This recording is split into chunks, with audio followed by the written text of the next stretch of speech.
I was 3 years old when Catherine and David Miller brought me home. I don't remember the day itself, but I've seen the photos enough times to know how it looked. Me on Catherine's hip, her smiling like she'd just won something she didn't expect. David standing behind us, one hand on her shoulder like he was making a promise without saying it out loud. They never hid the fact that I was adopted. It wasn't a secret or a dramatic reveal. It was just a fact, like the color of the house or where we went to church. Catherine used to say they chose me. David would add that choosing someone meant responsibility. Back then, those words sounded warm, safe. I didn't understand how heavy they were until much later. A few years after I came home, Brianna was born. She was their biological daughter, loud from day one, healthy, demanding, impossible to ignore. People liked to joke that I was the calm one and Brianna was the firecracker. What they didn't joke about was how early the roles formed. I learned to stay out of the way. Brianna learned that someone would always catch her when she fell. Our house ran on structure. Dinner at 6, homework at the table. No excuses about why something didn't get done. Catherine believed routine made kids feel safe. David believed routine prepared you for real life. They were good parents. Fair parents. But fairness doesn't mean sameness, and kids noticed that long before adults admit it. I got praised for being responsible. Brianna got forgiven for being emotional. When I did something wrong, I was reminded that I knew better. When she did something wrong, she was told she was still learning. Nobody said it out loud, but the message was clear. I was expected to hold it together. She was expected to be held. I didn't resent her. Not then. If anything, I tried harder. I kept my grades up. I stayed out of trouble. I learned quickly that being the good one came with benefits. Less attention, fewer questions, more trust. It also came with an unspoken deal.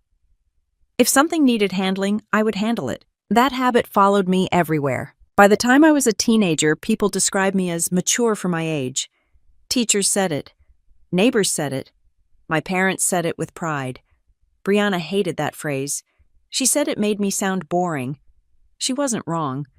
While she pushed limits, I learned how not to need anyone. That skill looks impressive from the outside.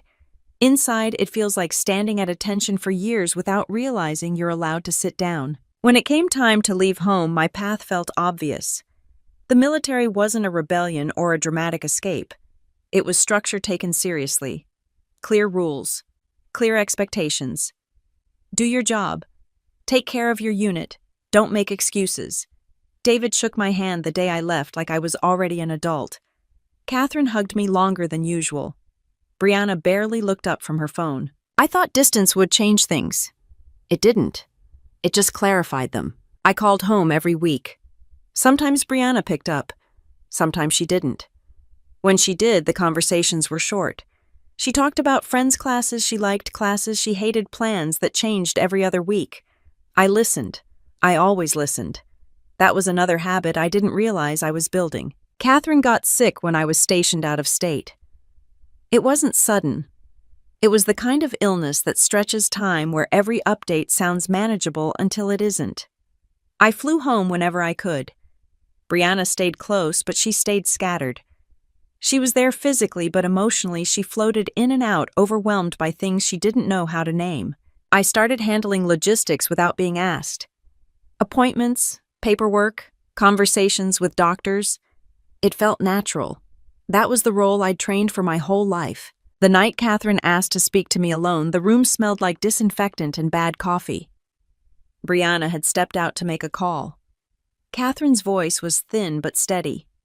She reached for my hand with more strength than I expected. "You've always been the strong one," she said. I wanted to tell her she didn't have to say that. I wanted to tell her I was tired of being strong. I didn't. I squeezed her hand instead. "Your sister is going to need help," she continued. "She feels things deeply. You know that." I nodded. Of course I knew that. "She doesn't mean to make things hard," Catherine said. "She just doesn't know how to manage without someone guiding her." The word guiding landed heavier than it should have. "You'll look out for her," she said. It wasn't a question. I said yes before she finished the sentence. David said something similar after the funeral, standing next to me while people filtered past with condolences and casseroles. He didn't ask either. He just told me Brianna would need stability, that I understood responsibility, that I'd always been reliable. At the time, it sounded like trust, like honor. Brianna cried hard that day, real shaking sobs. I held her while she cried, feeling something settle into place without my permission. I didn't know it then, but that was the moment the line between sister and caretaker stopped being blurry and became permanent. When I went back to base, I told myself things would level out. Brianna would finish school. She'd find her footing. My role would shrink back down to what sisters usually do. Phone calls, holidays, occasional advice. Instead, the calls became more frequent. So did the problems. Tuition gaps, rent issues, emergencies that couldn't wait until next month. Each one sounded reasonable on its own, temporary, fixable. And every time I stepped in, it felt like keeping a promise. Not just to her, but to two people who trusted me to do the right thing. I didn't question whether the promise had limits. I didn't ask who decided where those limits were. I just kept moving forward, doing what I'd always done, handling what landed in front of me, convinced that responsibility once accepted was something you carried quietly and without complaint. I signed the enlistment paperwork with a pen that kept slipping between my fingers because my palms were sweating. Not from fear, from relief. For the first time in my life, the expectations were written down, numbered, and signed by both sides. No guessing. No emotional fine print. Boot camp stripped things down fast. Hair gone. Schedule locked. Every hour accounted for. I didn't have to anticipate anyone's moods or fill in gaps. No one admitted were there. If you showed up on time and did the work, you were fine. If you didn't, there were consequences that had nothing to do with family dynamics. That alone felt like freedom. I learned quickly that competence mattered more than charm. Nobody cared if you were liked. They cared if you could be counted on. That suited me. I'd been training for that my whole life without realizing it. Keep your head down. Do what needs to be done. Don't complain unless it changes the outcome. Letters from home came less often than I expected. Catherine wrote the longest ones. David's were short and practical. Brianna texted instead. Random updates. Screenshots of grades. Photos of food. Complaints about roommates. I answered when I could, usually late at night when the barracks finally went quiet and the day stopped demanding things from me. I noticed a pattern early on. When Brianna was stressed, she didn't ask for advice. She asked what I would do. At first it sounded flattering, like she trusted my judgment. Over time it started to feel like she was outsourcing decisions she didn't want to own. I didn't push back. Pushing back wasn't something I'd learned yet. After my first deployment, the house felt smaller. Not physically, emotionally. The rules were the same, but the energy was different. Catherine was tired more often. David moved slower. Brianna talked faster. Everyone seemed to be bracing for something they didn't want to name. The night Catherine collapsed in the kitchen, I was home on leave. The sound she made when she hit the floor wasn't dramatic. It was dull, final. David froze for half a second before moving. I called 911 without thinking. Clear voice, exact address, calm tone. The dispatcher thanked me. I remember that, which feels strange in hindsight, but it stuck. Hospitals have their own rhythm. Beeping machines. Overhead announcements nobody really listens to. Catherine tried to joke about the food. Brianna cried in bursts, then apologized for crying, then cried again. David stared at the wall like he was waiting for instructions that weren't coming. I started carrying a small notebook in my pocket. Appointment times, names, questions to ask doctors, things to remember when emotions made everything slippery. Nobody asked me to do it. Nobody stopped me either. The diagnosis came in pieces, manageable at first, then less so. Brianna skipped classes to stay home. She said she couldn't focus. Catherine told her that was understandable. I rearranged my leave schedule and told my command I'd be available remotely. They agreed. No drama, no guilt, just a yes or a no. That difference mattered more than I admitted. When Catherine's condition worsened, conversations shifted. Brianna talked about fear.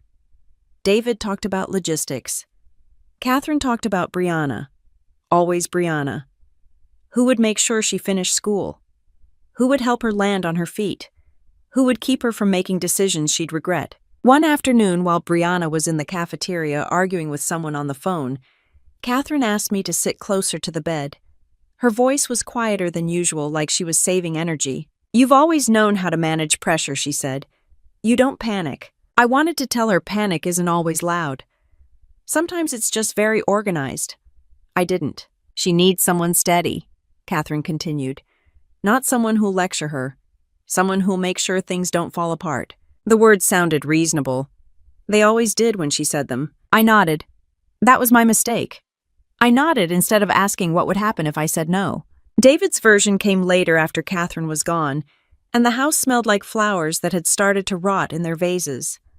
We stood in the garage surrounded by boxes no one had the energy to unpack. He leaned against the workbench and looked older than I'd ever seen him. "She listens to you," he said, "even when she pretends not to." I thought about the texts, the calls, the way Brianna waited for my response before deciding how upset she was allowed to be. I told myself that listening wasn't the same as depending. That distinction would matter later. After the funeral, I extended my contract. Not out of patriotism or ambition, out of clarity. The military made sense when everything else felt unstable. It didn't ask me to absorb other people's chaos. It asked me to execute a role. Brianna didn't love that decision. She said it felt like I was leaving her when she needed me most. I told her distance didn't mean absence. That was true in a technical sense. Phones worked. Money transferred. Advice traveled fast. I started sending small amounts when things got tight. Textbooks, security deposits, a car repair she hadn't budgeted for. She always said thank you. At first. Later she said things like, "I'll pay you back," without specifying when, or how, or from what. From my side, it looked manageable. I had a steady paycheck. I lived simply. The numbers added up. More importantly, it felt aligned with what I'd been told was right. Take care of your people. Don't let the mission fail because you didn't want to be uncomfortable. I didn't notice when helping stopped being optional. There wasn't a meeting. No announcement. Just a quiet shift where requests assumed approval before I'd answered. By the time I made rank and moved into a role that required planning months ahead, I'd already been planning Brianna's life in the margins for years. I didn't see it as control. I saw it as prevention, avoiding disasters before they happened. That mindset worked well in uniform. Outside of it, the rules were less clear, but I treated them the same way anyway. Stepping in early, smoothing things over, believing that if I stayed disciplined enough, nothing would spiral. I approved the first transfer while standing in line at the base commissary, my phone balanced on a case of bottled water. Brianna had texted that her financial aid hadn't gone through yet, and the deadline was midnight.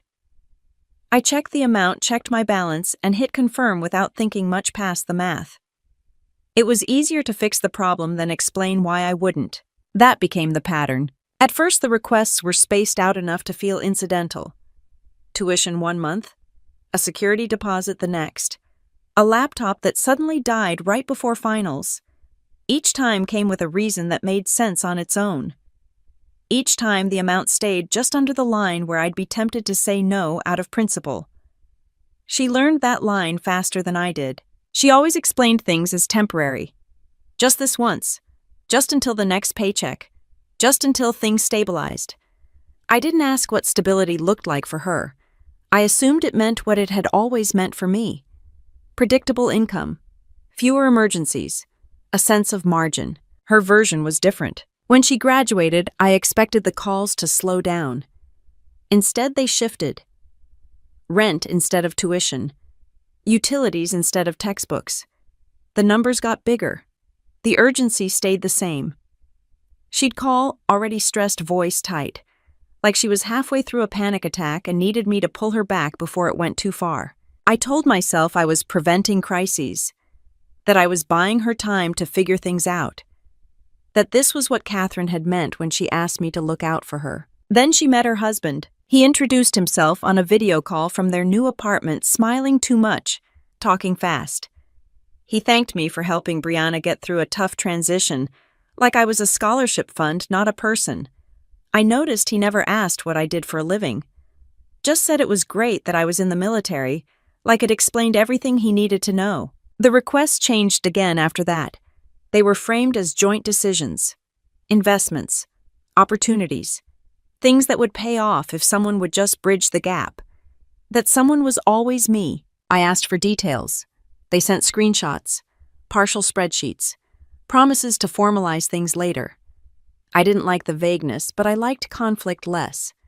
So I funded the gaps and told myself I was buying peace. Brianna stopped saying thank you. She started saying things like, "You know how it is," even though she had no idea how it was for me. When I hesitated, she'd sigh not angrily, just enough to let me know I was complicating something that didn't need to be complicated. I tried setting soft boundaries, asking for notice, suggesting budgets, recommending she talk to a financial counselor. She agreed to everything and followed through on none of it. When I pressed, she got quiet, then emotional, then apologetic. The cycle was efficient. I'd back off. The money would move.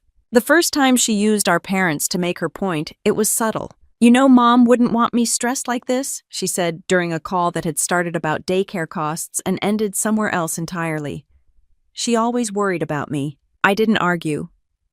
I didn't point out that Catherine had worried about everything and everyone. I didn't say that worry wasn't a blank check. I sent the money and stared at the ceiling afterward, wondering why my chest felt tight over a problem I'd just solved. By then I'd started keeping records, not out of suspicion, out of habit. Dates, amounts, what the money was for. I told myself it was for organization, for clarity, for when things finally leveled out, and we could laugh about how chaotic that phase had been. It didn't level out. The calls got shorter and sharper. Less context. More expectation. Sometimes the request came as a statement. "I'll need you to send this today." Not "can you?" Not "would you?" Just "need." As if the decision had already been made somewhere else and I was being notified. When I didn't respond immediately, she followed up. When I still didn't respond, she'd escalate. Not by yelling, by implying consequences. Late fees, embarrassment, stress she couldn't handle right now. I noticed she never mentioned her husband picking up extra hours or selling anything they didn't need. The solutions were always external. Always me. I tried to talk to her about it once directly. Told her I was worried the pattern wasn't sustainable. She laughed light and quick, like I'd misunderstood the tone of the conversation. "You're acting like I'm asking for something crazy," she said. "This isn't a big deal for you." That was new. The assumption. Not that I could help, but that it didn't cost me anything to do so. I reminded her that my income wasn't infinite, that I had my own plans.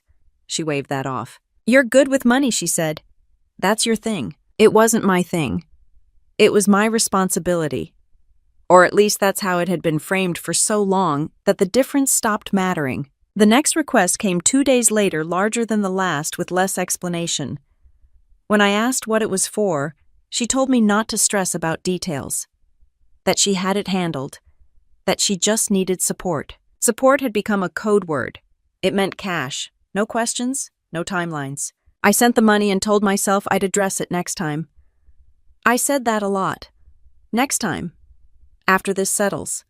Once she's back on her feet. But the phrase "back on her feet" started to feel theoretical. Like a destination no one actually planned to reach. One evening after a particularly clipped call, I opened my records and scrolled. Line after line of numbers stared back at me. Not devastating individually. Significant together. The total surprised me. Not because I couldn't afford it, but because I'd never acknowledged what it added up to. I closed the file without doing anything about it. I told myself this was just a phase. Families go through phases.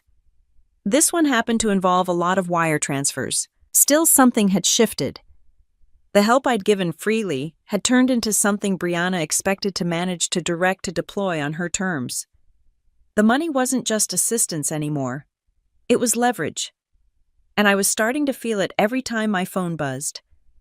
I took the call while sitting in my car outside the gym engine still running because I hadn't decided whether I had the energy to go inside. Brianna didn't waste time with small talk. She never did when she was already wound up. "We have a problem," she said. Not I have a problem. She explained it fast, like speed might make it sound smaller. An investment that didn't land when it was supposed to. A short-term loan that suddenly wasn't so short-term. Someone expecting repayment sooner than expected. The words came out rehearsed, smooth enough to sound practiced. I asked who the loan was from. There was a pause. Not long. Just long enough. They're not a bank, she said.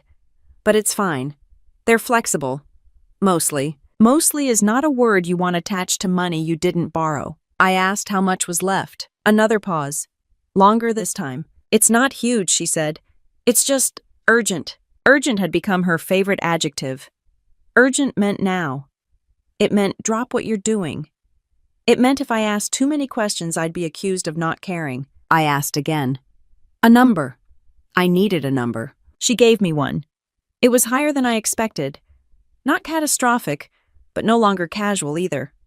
I leaned back in the seat and stared at the steering wheel while she kept talking, explaining how this was a temporary crunch, how everything would smooth out once the deal closed. I asked what the deal was. She said I wouldn't understand it anyway. That was new. I didn't argue. I told her I needed to think. She went quiet, then defensive, then hurt all in under a minute. She reminded me she'd never ask if she had another option. She reminded me how hard things had been since Mom and Dad died. She reminded me that stress made her sick. Then she said I just thought family helped family. The phrase landed exactly where she wanted it to. I transferred the money that night. Not the full amount. Enough to buy time, which was how she framed it. She thanked me, but the gratitude felt thin, like a formality we were both tired of performing.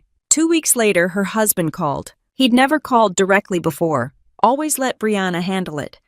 His voice was calm, almost cheerful, like he was calling to confirm dinner plans. He thanked me again for stepping up. Said things were getting sorted. Mentioned that people like me understood how these situations worked. People who knew how to handle pressure. I asked what he meant by that. He laughed lightly. Just that you're not the type to panic. The way he said it made my jaw tighten. It wasn't praise. It was assessment. He went on to explain that timing was everything. That delays caused ripple effects. That some people didn't appreciate being kept waiting.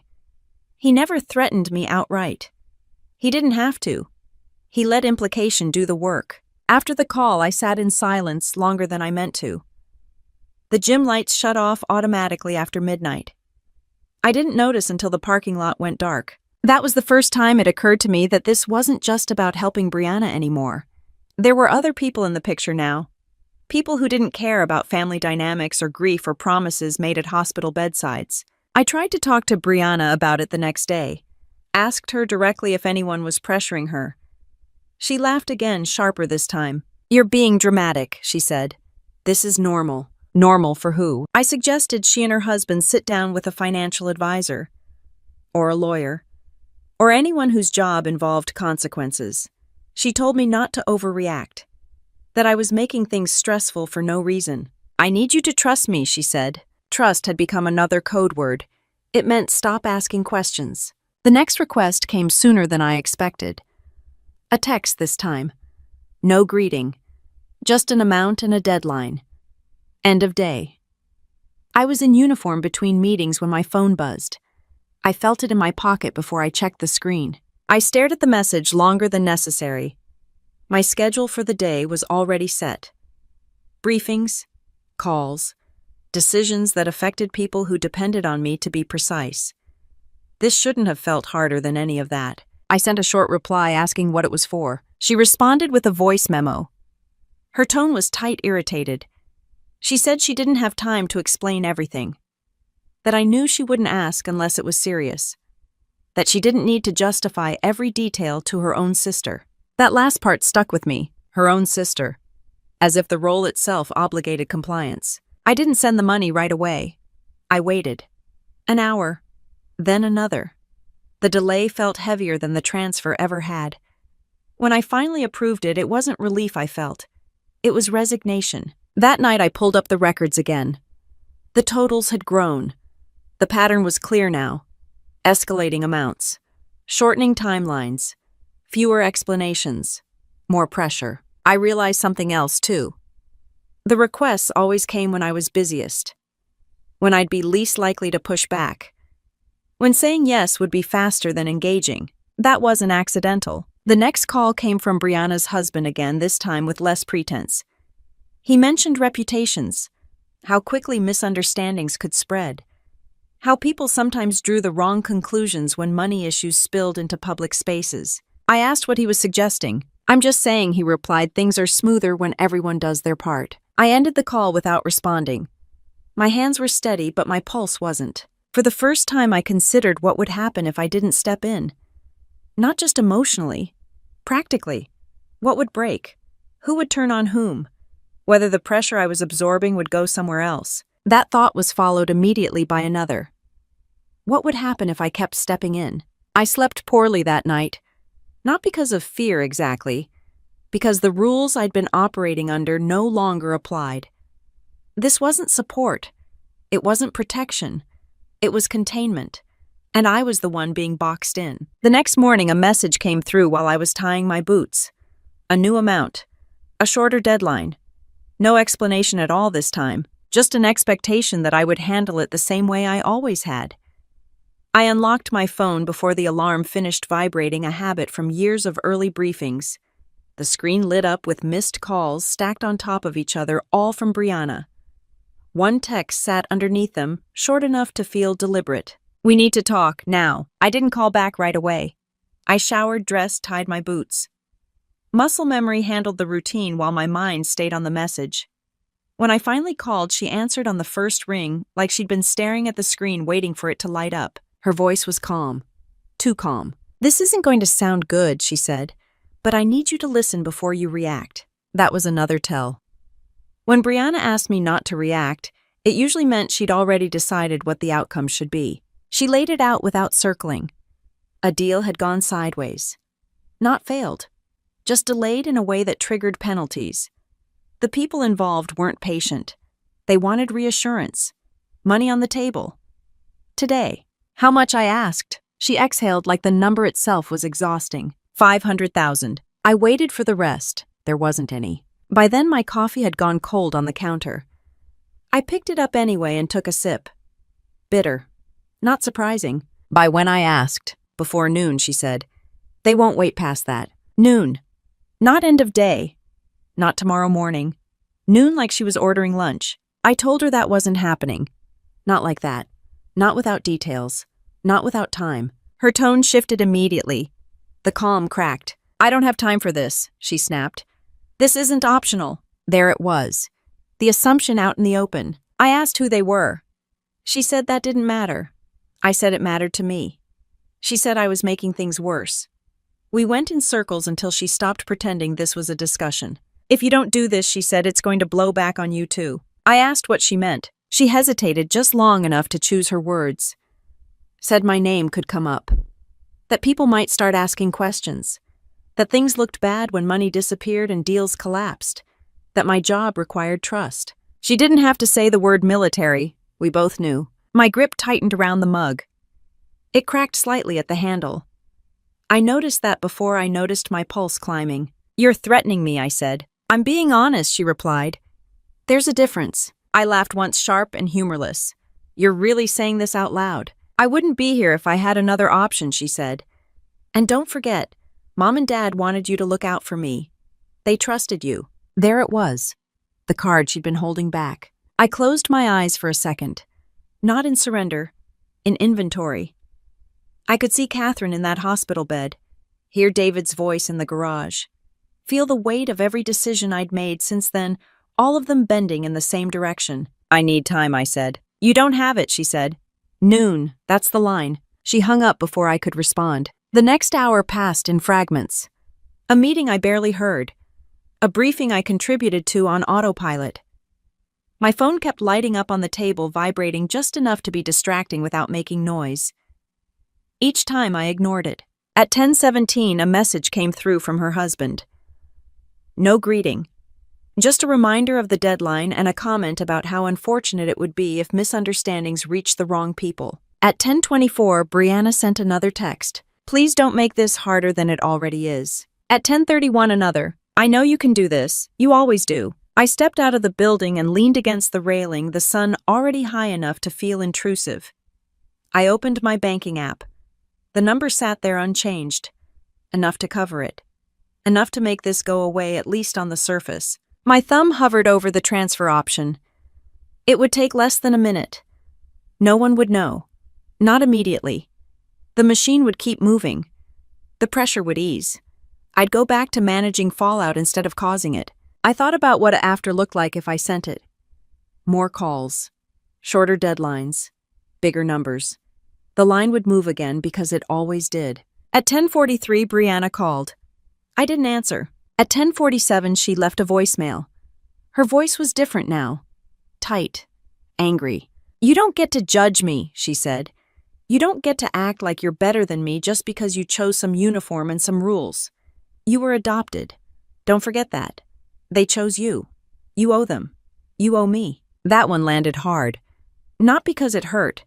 Because it clarified something I'd been avoiding. At 10:52, my phone rang again. I silenced it and sat down on the bench outside the building, elbows on my knees, staring at the concrete. The choice in front of me wasn't financial. It was structural. Either I absorbed this hit and taught them the ceiling didn't exist, or I stopped the pattern and accepted the damage that would cause. At 11:03, I closed the banking app without making the transfer. At 11:05, I made a call instead. Then another. The conversations were short, direct, no emotion, just facts, timelines, and instructions. At 11:18, Brianna texted again. Are you sending it or not? I didn't reply. At 11:32, she sent a final message, all caps this time. If this blows up, that's on you. I looked at the time and did the math. Noon was still coming whether I participated or not. The only thing left to decide was what would be waiting on the other side of it. I locked my office door and pulled the blinds down halfway, not for privacy, but to cut the glare. My hands moved without hesitation, the way they always did when a situation stopped being emotional and started being operational. I took my phone out again, not to check messages, but to scroll through my contacts until I found the name I needed. He answered on the second ring. I was wondering when you'd call, my attorney said. I gave him the short version. Numbers. Deadlines. Threats that stayed just vague enough to be deniable. He didn't interrupt. When I finished, he let the silence stretch just long enough to mean something. You're not overreacting, he said. You're late. That stung more than it should have. We moved quickly after that. He asked for documentation. I told him I had records. He said good, then better, when I told him how far back they went. Dates, transfers, messages. He asked if any property was involved. I said yes. He asked whose name it was in. I told him mine. Then you're not powerless here, he said. You just haven't been using the power. I hung up and opened the file I'd been pretending was just for organization. The numbers were clean. The pattern obvious. What surprised me wasn't the total. It was how predictable the escalation looked once it was all in one place. Like a slow leak that no one bothered fixing because someone else kept mopping the floor. Another call came in. I didn't answer. Instead, I drafted a message to my commanding officer requesting personal leave. No explanation beyond family emergency. It was approved within minutes. Clear chain of command. Clear response. I'd forgotten how much I appreciated systems that didn't ask you to justify your exhaustion. I drove home instead of back to the gym. Packed a bag without overthinking it. Clothes, laptop, documents. I left the house cleaner than necessary. Another habit I didn't question. When things felt out of control, I made sure the small stuff wasn't. My phone buzzed again. A voicemail notification. I deleted it without listening. That wasn't avoidance. It was triage. By early afternoon, I was sitting across from my attorney in his office. The air conditioning set too cold like it always was. He flipped through copies of documents I'd emailed ahead of time, nodding occasionally, not surprised by any of it. She's been escalating for a while, he said. This just made it explicit. I asked what my options were. He didn't sugarcoat it. I could keep paying and hope the pressure stopped, though we both knew it wouldn't. Or I could set boundaries with legal backing and accept the fallout. Freezing accounts. Formal notices. Clarifying ownership. None of it was dramatic. All of it was effective. This isn't revenge, he added, like he knew the word people defaulted to. This is containment. Containment made sense to me. We drafted the notices that afternoon. Clean language. No accusations. Just statements of fact. Support to date. Terms moving forward. Consequences if those terms were ignored. I signed where he told me to sign. Initialed where required. The pen felt steady in my hand. Outside, the day kept moving like nothing significant was happening. Cars passed. Someone laughed on the sidewalk. I checked the time. Noon had come and gone without me transferring $1. There was a new message waiting on my phone. From Brianna. They're asking where the money is. I didn't respond. Instead, I asked my attorney about delivery options. He suggested certified mail, but timing mattered. I asked if hand delivery was appropriate. He smiled slightly. Sometimes, he said, clarity lands better in person. By the time I left his office, the plan was set. Not every detail, but enough. I wasn't improvising anymore. I was executing. I drove to a print shop and picked up copies. Not originals. Those stayed with the attorney. What I carried was enough to communicate the point without risking anything. I organized the documents in a plain box. No labels. No notes on the outside. The kind of box that didn't attract attention because it didn't look like it wanted to. On the way out, my phone rang again. This time it was her husband.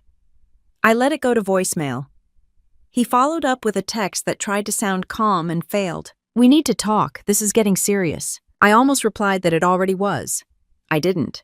There was no benefit to engaging now. I drove across town with the radio off. Not out of anger, out of focus. I parked down the block from their house and sat for a moment with the engine off the box on the passenger seat.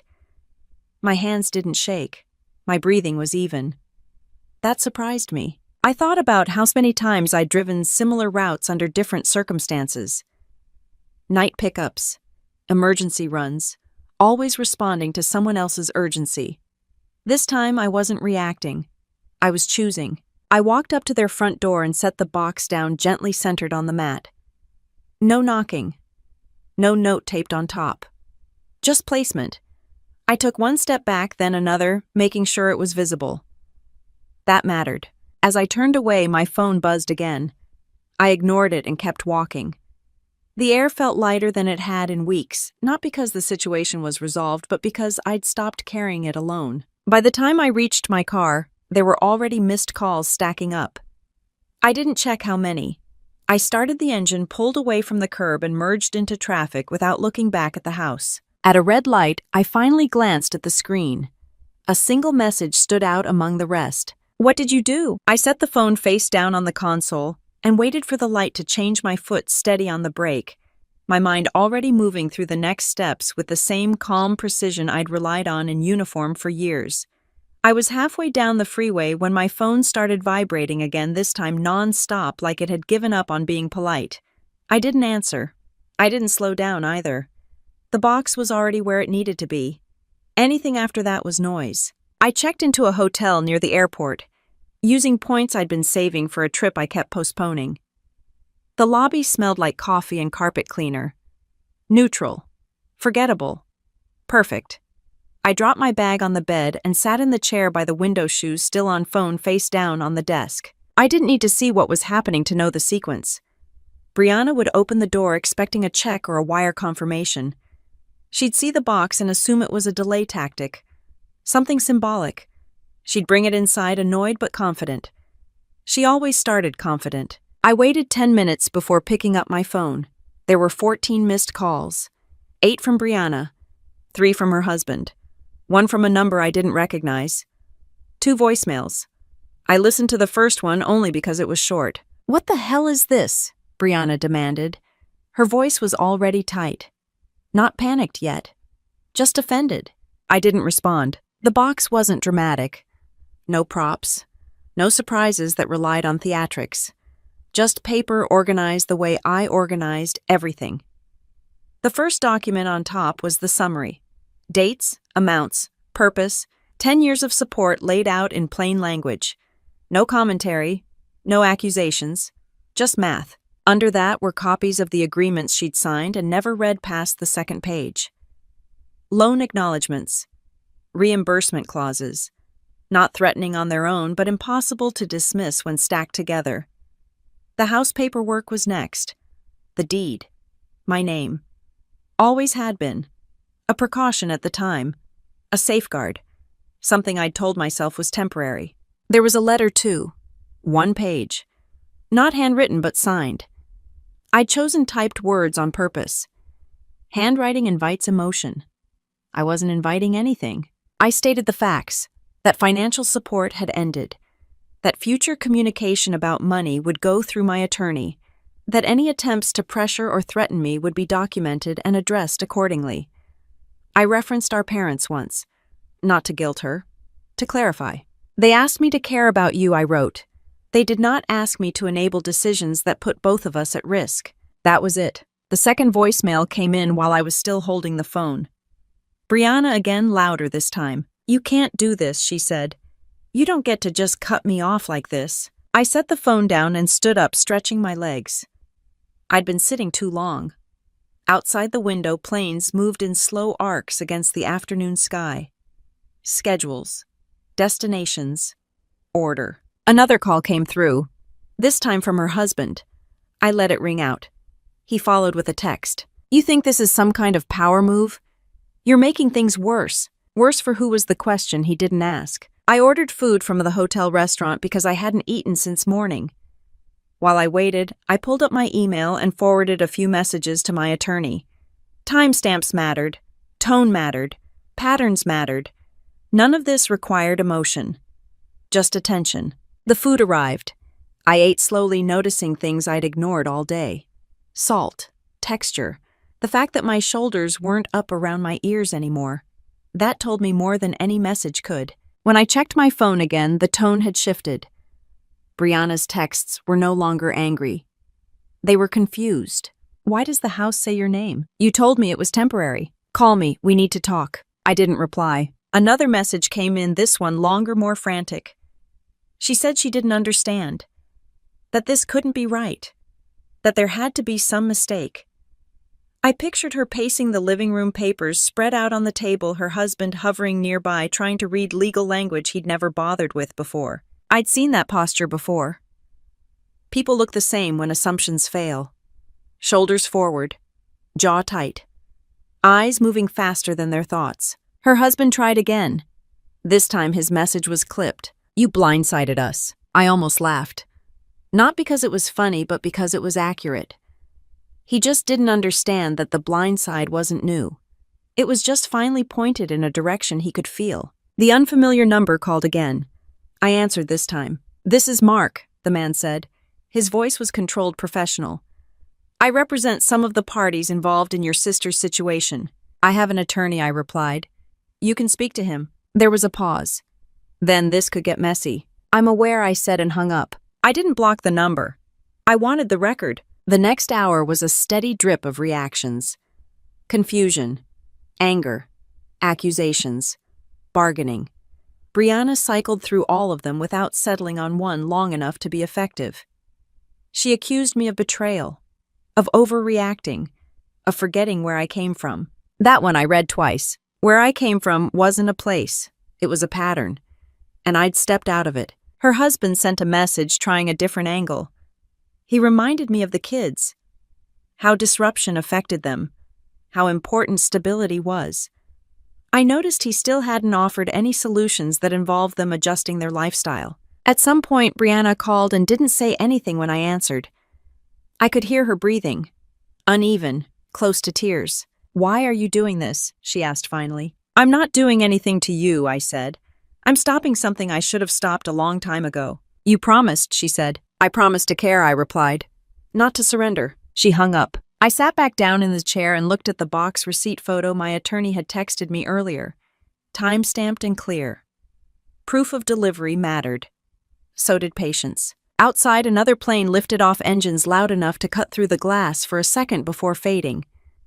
Movement continued. Schedules held. Systems worked. My phone buzzed again, but this time I didn't feel the need to check it immediately. Whatever was happening on the other end of that front door was no longer mine to manage minute by minute. I opened my laptop and started drafting a short message to my commanding officer confirming my leave plans. Then another to the hotel desk to extend my stay. Simple choices, concrete actions. When I finally glanced at the phone again, there was a single new message from Brianna, shorter than the others.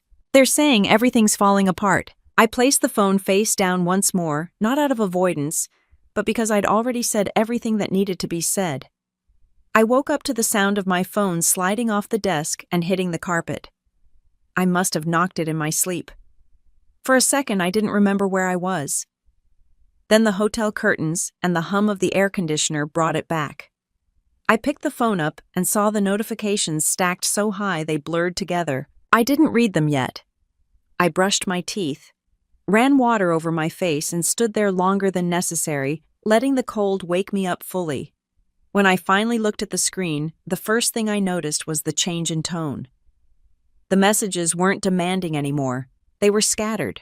Brianna started with questions, short ones. Who did I talk to? Why was the account locked? Why wouldn't the bank explain anything?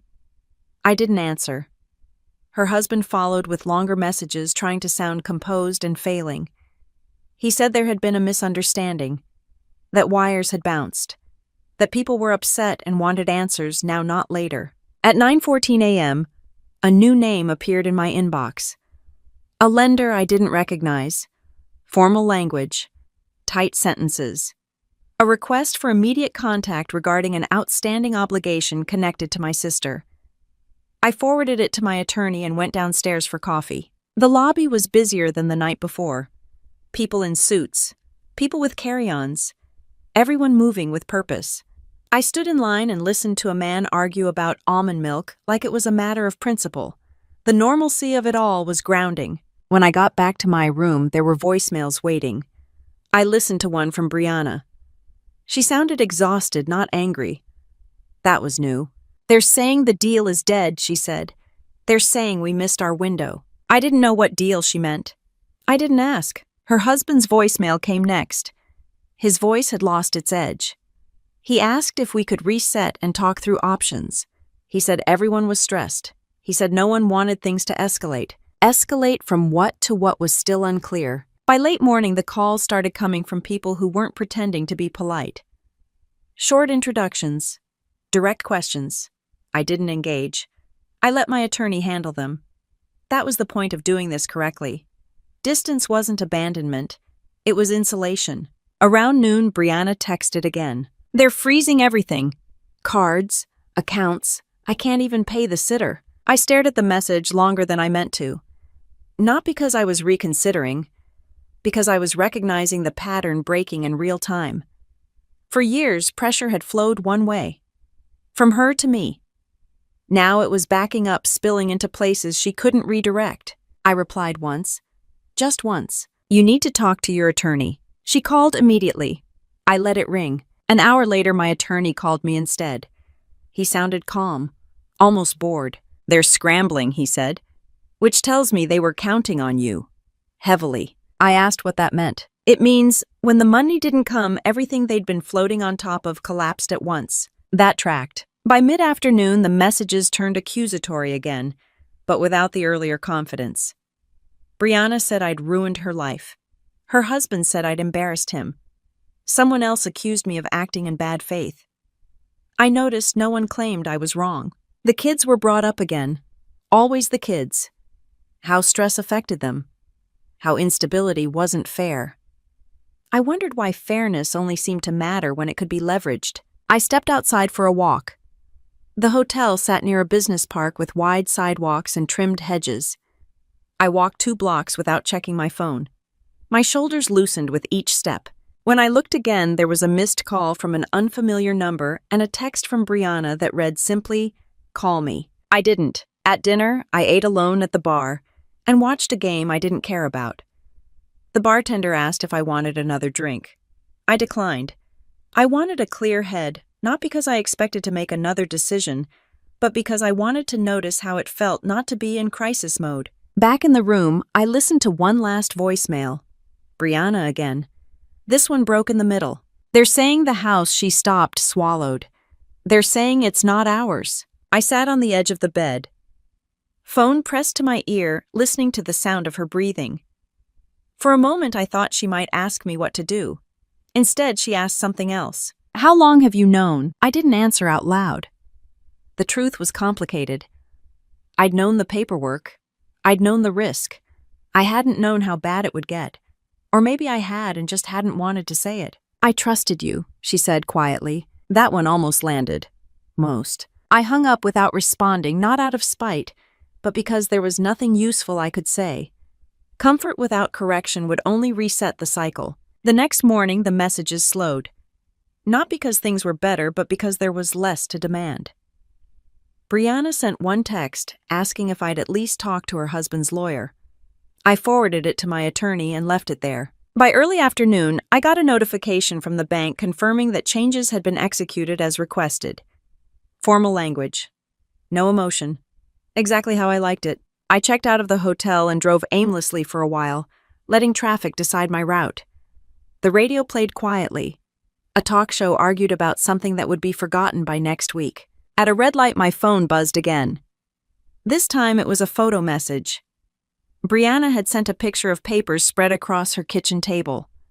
My documents. The box contents. Everything laid out like evidence. Underneath it she wrote, "I don't know how to fix this." I didn't reply. Fixing it had never been my job. Managing the consequences of not fixing it had become hers. As I pulled back into traffic, I noticed something I hadn't expected. The anxiety that used to spike with every notification was gone. In its place was a dull, steady awareness that things were unraveling without me holding the threads. I drove until the sun started to drop, and the sky shifted color, not thinking about where Brianna was, or who she was talking to, or how she planned to explain any of it. For the first time in years, the collapse wasn't happening inside my chest. It was happening somewhere else at a distance I could finally maintain without flinching. I stood in formation the first morning back and adjusted my stance without thinking, shoulders back, weight-balanced, eyes forward. The routine settled into my muscles like it always had. Around me, the day moved with quiet efficiency. Commands were given. Tasks were assigned. Everyone knew what was expected of them. That familiarity felt grounding in a way I hadn't realized I'd been missing. During a break, I checked my phone out of habit more than concern. There were no new messages from Brianna. That absence carried more weight than any accusation she'd sent before. Silence, when it finally comes, can feel less like punishment and more like exposure. Work filled the hours. Meetings, decisions, accountability that went both directions. No one expected me to absorb consequences that weren't mine. No one implied that love meant unlimited access. I realized how rare that clarity had been in my personal life. That evening I cooked dinner instead of grabbing something quick. Real food. Measured portions. I ate at the table instead of standing at the counter, noticing the quiet instead of trying to fill it. The quiet didn't feel empty anymore. It felt earned. A few days later, my attorney sent a final update for the week. Brianna's husband had moved out. Creditors were restructuring what they could. Some losses were unavoidable. Others were being postponed. There was talk of mediation, not because anyone expected reconciliation, but because reality required cooperation. I didn't respond right away. I read the email once, then archived it. Brianna reached out that night. No anger, no leverage. Just a message that read, "I'm staying on a friend's couch. I start a job next week." I stared at the screen longer than necessary. Not because I was deciding whether to help, because I was recognizing a shift. For the first time, she wasn't asking me to fix something. She was telling me what she was doing. I replied with a single sentence, "I hope it goes well." She didn't respond. That was fine. Over the next few weeks, life continued in a way that felt almost suspiciously normal. Training cycles rotated. Deadlines came and went. I slept better than I had in years. The tension I'd carried in my shoulders loosened without ceremony. No breakthrough moment, just gradual release. I thought about our parents more than I expected, about what they'd meant when they asked me to look out for Brianna. I realized something uncomfortable but necessary. They'd trusted my judgment, not my endurance. They'd never said I had to sacrifice myself to keep her afloat. That part had been my addition. Revenge is a word people like to use when consequences finally show up. From the outside, what I did probably looked cold, calculated, punitive. Inside, it felt surgical. Remove the pressure point, stop the bleed, let the system recalibrate. If there was satisfaction, it wasn't in watching Brianna struggle. It was in realizing I no longer felt responsible for managing her reactions. That was the quiet victory. The kind that doesn't announce itself. We spoke once more briefly a month later. She called to tell me she'd moved into a small apartment, that she hated it and liked it at the same time, that paying her own bills was terrifying and clarifying. I didn't know how much you were covering, she admitted. I didn't want to know. I know, I said. She asked if I was angry. I considered the question honestly before answering. No, I said. I was. I'm not anymore. There was a pause. Then, do you think I'll figure this out? That depends on whether you keep trying, I replied. Not as advice, as fact. After we hung up, I didn't feel relief or sadness. I felt something steadier. Acceptance without resignation. Family, I'd learned, isn't measured by how much damage you're willing to absorb. It's measured by whether the relationship can survive honesty. Ours hadn't, at least not in the form it used to take. That didn't mean it was gone. It meant it had changed shape. The urge to step back in never fully disappeared. It flared occasionally, usually when I imagined her overwhelmed or scared. Each time I let it pass. Helping someone who's learning to stand means resisting the instinct to hold them up. That restraint took more discipline than writing checks ever had. On a quiet Sunday, I went for a long walk without a destination. The weather was mild. The neighborhood ordinary. Kids rode bikes. Someone grilled in a backyard. Life unremarkable and ongoing. I thought about how close I'd come to crossing a line that wouldn't have been visible until it was too late. About how easily love turns into control when guilt gets involved. About how power, when unexamined, gets mistaken for duty. I didn't feel like I'd won anything. I felt like I'd stopped losing. That night, I laid out my uniform for the next day and turned the light off without checking my phone one last time. The room was quiet. My thoughts were quiet, too. Somewhere else, Brianna was figuring out a life that didn't revolve around my approval or my account balance. Somewhere else, consequences were doing their work without my supervision. And for the first time since I'd been 3 years old and carried into a house that promised safety and expectation in equal measure, I understood something clearly. Choosing yourself isn't betrayal. It's the line that keeps everyone else honest. I didn't walk away feeling victorious. I walked away feeling clear. Clear about what responsibility really is and where it ends. Family loyalty isn't measured by how much damage you're willing to absorb, and love isn't proven by how much you give up until there's nothing left. Sometimes the hardest form of care is stepping back and letting consequences do what protection never could. That was the real lesson for me, not just about money or family drama, but about self-respect. If this story resonated with you, if you follow family revenge stories that feel real, grounded, and uncomfortably honest, consider subscribing to the channel. More stories like this are coming, stories about family boundaries and what happens when people finally stop being silent.